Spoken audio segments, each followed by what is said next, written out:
Today I'm very glad to stand in front of you because we are celebrating the Milad of Taha Rasulullah sallallahu alaihi wasallam. Today I wish to say some words on the topic Prophet Muhammad Mustafa sallallahu alaihi wasallam in different Vedas.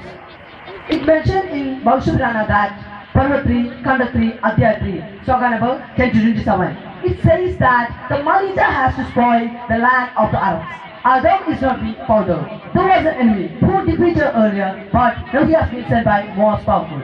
I will send a man in the name of Muhammad, peace be upon him. He will destroy the enemies and make the people into the right path. Or as a boast, you need not go to the land of Pishacha, for I, through my kindness, will purify your heart itself. A man in the angelic position appeared in front of the Raja and said, O Raja Boj, I have been sent by Ishwar Paramatma. The Adam will provide the region of Dilhaq, truth in the world. I have been sent by Ishwar Paramatma to enforce a creed of meat eaters.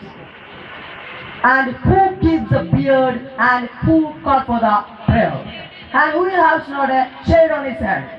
And who is the lawful things and he is not eat the flesh of swine, he will call the real Muslim. So, this was the real Muslim in front of the world. Let me conclude my words in the Quranic slogan, Inna fatahna laka fatahum mubina. Assalamu alaikum warahmatullahi wabarakatuh.